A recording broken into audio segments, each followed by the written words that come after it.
Di tengah keheningan malam yang sunyi, di sebuah rumah mewah yang penuh misteri, seorang gadis dengan jarum kecil di tangannya menantang takdir, melawan keputusasaan yang telah setahun membisu. Ia tak tahu, sentuhan kecilnya itu, sebuah warisan yang pernah dihina, akan memicu keajaiban yang menggetarkan seisi rumah, sekaligus membangkitkan badai kecemburuan dan pengkhianatan di baliknya. Apa rahasia di balik sentuhan Laila? Dan mampukah ia bertahan di dunia yang penuh intrik ini, yang jauh lebih berbahaya dari sekadar kemewahan? Di sebuah gang sempit, di mana aroma santan dan serai menjadi penanda hidup, Laila mengangkat panci besar dari kompor tungku. Wajahnya, meski letih, selalu dihiasi senyum tipis, warisan dari ayahnya yang selalu berkata, sentuhan hati adalah obat paling mujarab. Laila, gadis berusia 23 tahun, hidup dalam bayang-bayang kenangan ayahnya, seorang dokter yang dicabut izinnya karena mempraktikkan pengobatan tradisional dan akupunktur yang dianggap sesat oleh dunia medis. Ayahnya percaya pada energi kehidupan, pada keseimbangan yang tak bisa diukur dengan mikroskop. Laila menyaksikan bagaimana stigma itu melahap ayahnya, menjadikannya dukun kampung hingga akhir hayatnya. Ketakutan itu bersemayam dalam diri Laila, membentuk keengganannya untuk menonjol. Namun, takdir memiliki rencana lain. Pagi itu, Johan, asisten dari Adrian, seorang konglomerat ternama, datang membawa tawaran yang mengguncang Laila. Adrian membutuhkan tukang masak pribadi untuk ibunya, Nyonya Almah, yang menderita stroke dan menolak makan. Nasi udumu, kabarnya bisa menyembuhkan, ucap Johan, dengan nada yang membuat Laila bergidik. Menyembuhkan? Ayahnya pernah menasihati agar berhati-hati dengan klaim keajaiban, sebab itu seringkali berujung pada kehancuran. Nyonya Almah telah berbulan-bulan menolak makanan, dokter-dokter terbaik pun menyerah. Adrian, lewat Johan, menawarkan dunia yang asing, dunia kemewahan yang ia dengar dari berita televisi, dunia yang dulu mengasingkan ayahnya. Laila menatap ibunya, yang kini mengangguk lemah, seolah menyetujui jalan tak terduga ini. Ia menelan ludah, antara harapan dan ketakutan akan beban yang akan ia pikul. Perjalanan ke rumah Adrian adalah transisi ke dimensi lain. Gerbang besi hitam berukir membuka secara otomatis, menyambutnya ke dalam kemewahan yang dingin, marmer mengkilap, lampu gantung kristal, lukisan-lukisan besar yang tak berjiwa. Para pelayan memandangnya sinis, seolah melihat penyusup dari dunia lain. Laila hanya menunduk, menggenggam erat kotak bekal nasi uduknya, sebuah simbol keberanian yang rapuh. Di dalam kamar Nyonya Almah, aroma obat-obatan menyengat, bersaing dengan kehampaan di mata wanita tua itu. Nyonya Almah duduk kaku di kursi roda, tatapannya kosong ke taman. Bu Ratna sudah hampir setahun begini, bisik Johan, suaranya syarat keputusasaan. Laila mendekat, menggenggam tangan dingin Nyonya Almah. Besok saya akan memasak sesuatu yang penuh cinta, Bu, bisiknya, air mata menetes, bukan hanya karena simpati, tetapi juga karena janji pada ayahnya yang terus berbisik, bahwa sentuhan hati bisa melampaui logika dan kekayaan. Nyonya Almah berkedip, sangat perlahan, hampir tak terlihat, seolah sebuah pintu di dalam dirinya telah terbuka, atau mungkin, ilusi harapan telah lahir. Dapur megah Adrian berkilau dingin, alat-alat masak modern terasa asing di tangan Laila. Namun, ia membawa bumbu-bumbu sederhana dari pasar becek, serai, daun salam, lengkuas, esensi dari masa lalu ayahnya. Ia mulai menanak nasi uduk, mengukus telur pindang, dan menumbuk sambal kacang, menciptakan aroma yang perlahan menembus dinding-dinding kemewahan itu. Para pelayan menatap dari kejauhan, bisik-bisik mereka seperti pisau dapur yang diasah, apa yang bisa dilakukan gadis kampung itu?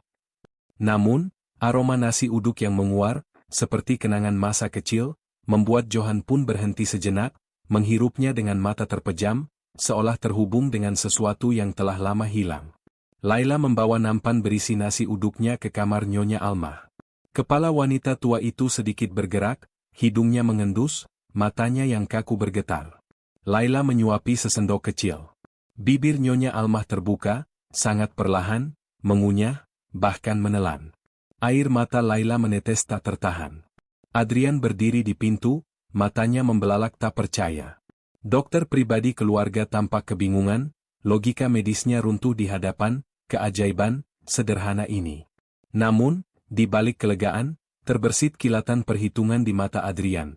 Sesuatu yang Laila, dengan pengalamannya, kenali sebagai cara dunia kaya mengklaim dan mengontrol apa yang tidak mereka pahami. Malam itu, suasana tenang berubah mencekam. Rintihan pelan terdengar dari lantai atas. Laila, tanpa pikir panjang, berlari ke kamar Nyonya Almah. Wanita tua itu kejang ringan, tubuhnya berguncang, kakinya kaku. Panik, Laila teringat ajaran ayahnya tentang titik-titik energi.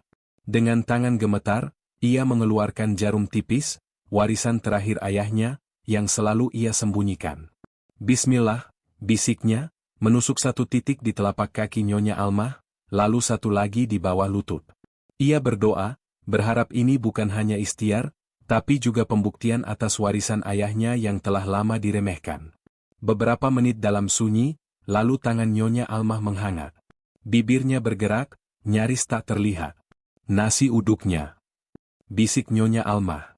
Adrian dan dokter segera datang, tercengang. Adrian, lututnya jatuh bertekuk, menangis menyebut ini keajaiban. Tapi Laila hanya menunduk, hatinya pedih. Ia telah melanggar janji pada dirinya sendiri untuk tidak pernah menunjukkan keahlian ayahnya kepada dunia yang sama yang telah menghancurkan ayahnya. Dari balik bayangan, Winda menatap Laila dengan mata yang menyala iri, menyaksikan bagaimana sentuhan, kampungan, itu meruntuhkan dinding-dinding yang telah ia bangun.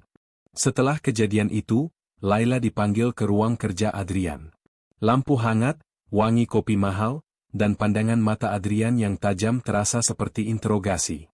"Kau tahu apa yang kau lakukan tadi malam sangat berisiko?" tanyanya, bukan dengan kekaguman, tetapi dengan nada mempertanyakan legalitas, seolah Laila adalah seorang penipu. Laila menunduk. Ia tahu betul risikonya, ayahnya telah membayar harga yang sangat mahal. Ia menceritakan kisah ayahnya, seorang dokter yang diasingkan karena keyakinannya pada pengobatan holistik. Adrian terdiam, matanya menatap Laila, bukan sebagai gadis miskin, tetapi sebagai aset yang tak ternilai, sebuah keajaiban yang bisa dimanfaatkan. Adrian menawarkan Laila menjadi perawat pribadi ibunya, dengan iming-iming kemewahan. Laila menolak, "Ibu saya sedang sakit di rumah. Saya satu-satunya yang merawat beliau." Adrian terkejut, seorang gadis miskin menolak tawaran yang menjadi impian banyak orang. Di matanya, ketulusan Laila adalah sebuah anomali. Namun, ada juga kilatan perhitungan. Bagaimana ia bisa membeli ketulusan ini? Adrian adalah seorang pebisnis, CEO sebuah perusahaan konstruksi raksasa yang sedang menghadapi skandal penggusuran di daerah pinggir kota. Ia tahu betul bagaimana uang bisa membersihkan reputasi dan menenangkan hati nurani. Membantu Laila, di satu sisi, adalah kebaikan, di sisi lain, sebuah bentuk penebusan dosa yang mudah dibeli. Di tengah dilema Laila, Winda, si pelayan senior, telah menyusun rencana licik. Hatinya penuh iri dan ketakutan akan Laila yang kini mendapat perhatian Adrian. Siang itu, Winda menjatuhkan botol kecap dan menumpahkan minyak di dapur, lalu menyalahkan Laila di hadapan para pelayan lain dan Johan. "Pasti kerjaan si Laila yang ceroboh itu," serunya, seolah mengompori kerumunan. Adrian muncul di tangga, wajahnya mengeras. Perangkap Winda berhasil, tapi Adrian juga memiliki kecurigaan. Ia tidak ingin keajaiban ibunya dikaitkan dengan kekacauan dapur.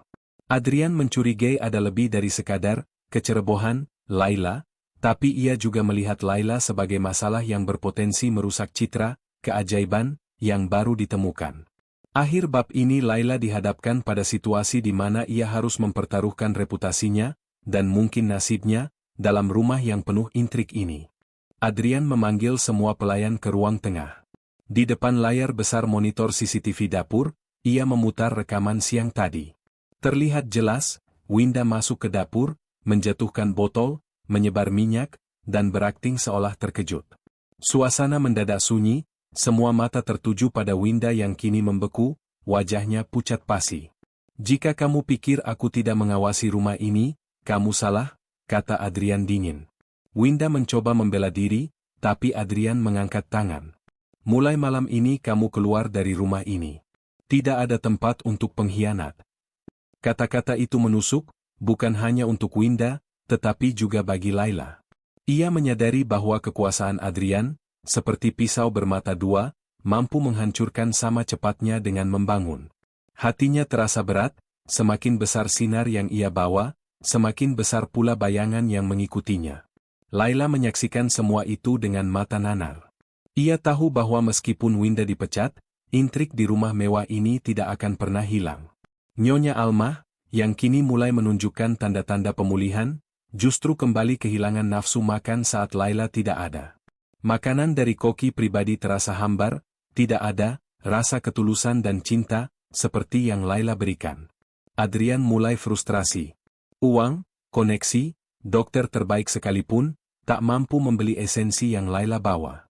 Ia menyadari telah membuat kesalahan besar dengan meragukan Laila. Adrian datang ke rumah Laila di gang sempit. Ia melihat kondisi ibu Laila yang terbaring lemah, batuknya kering, di rumah reot beratap seng. Ia melihat penderitaan yang tak bisa diatasi dengan uang semata. Rasa bersalahnya semakin menggunung, bukan hanya karena ibunya, tetapi juga karena semua keluarga miskin yang telah kehilangan rumah akibat proyek-proyek perusahaannya, sebuah kebenaran pahit yang selalu ia tekan. Ia mengirimkan perawat khusus, obat-obatan, dan kebutuhan dapur ke rumah Laila. Laila menangis dalam sujud malamnya, antara rasa syukur yang tulus dan rasa terhimpit. Apakah kebaikan Adrian adalah bentuk pengampunan, ataukah ia kini terikat pada belas kasihan sang konglomerat? Ia mendapatkan bantuan, tetapi dengan harga yang tidak terlihat, harga kebebasan dan independensi. Keesokan paginya, Laila bersiap untuk kembali ke kehidupannya yang dulu, menatap wajan kosong di hadapannya, merenungkan perubahan yang begitu cepat. Rumah yang dulu hangat kini terasa hampa. Ia tidak tahu bahwa Adrian, di rumah megahnya, akhirnya mengakui kesalahannya. Nyonya Almah menolak makan, bahkan menolak sentuhan siapapun selain Laila. Hanya Laila yang bisa masak untuk ibu, bisik Nyonya Almah serak, air mata membasahi pipi Adrian. Ia menyadari telah membuat kesalahan besar dengan meragukan Laila. Adrian dan Nyonya Almah, dalam kursi roda, datang mencari Laila. Mereka menemukan Laila di rumah reotnya, hendak menyalakan tungku tua. Laila, ucap Nyonya Almah lirih, matanya berkaca-kaca. Maafkan ibu, maafkan kami. Adrian berdiri di ambang pintu, menatap Laila dalam-dalam, pandangan penyesalan terpancar jelas. Laila hanya bisa menunduk, air matanya mengalir. Dunia seakan terhenti sejenak, saat kejujuran akhirnya kembali bersuara. Ia kembali ke rumah Adrian, bukan sebagai pelayan, melainkan dengan rasa hormat yang baru.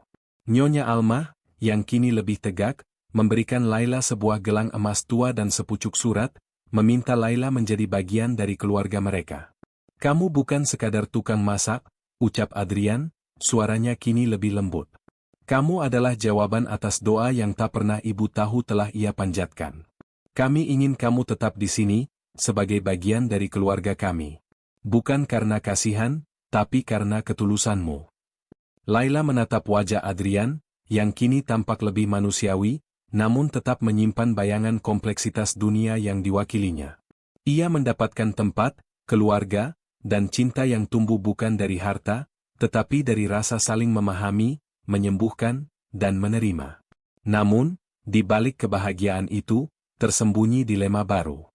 Apakah menerima tawaran ini berarti ia akan diintegrasikan sepenuhnya ke dalam dunia Adrian, dunia yang mungkin akan memaksanya menyingkirkan warisan kontroversial ayahnya demi stabilitas dan keamanan? Apakah ia akan kehilangan identitasnya sebagai penyembuh yang mandiri dan menjadi bagian dari sebuah sistem yang, di masa lalu, pernah menolak ayahnya? Laila menerima, namun tatapannya menyimpan beban dan pertanyaan tentang masa depan yang akan ia hadapi di dunia baru ini. Apakah ia benar-benar menemukan keluarga, atau hanya sebuah kandang emas yang mengikat, menuntut harga dari kebahagiaan yang ia dapatkan? Di penghujung cerita, Laila menemukan tempatnya di tengah keluarga yang tidak pernah ia duga. Sebuah ikatan yang lahir bukan dari darah, melainkan dari ketulusan dan pengorbanan. Ia tidak hanya menyembuhkan raga, tetapi juga menumbuhkan kembali makna keluarga. Hikmah terbesar dari kisah ini adalah bahwa ketulusan hati tidak bisa dibeli atau ditukar dengan kekayaan, dan bahwa keajaiban sejati seringkali datang dari hal-hal sederhana yang dilakukan dengan cinta.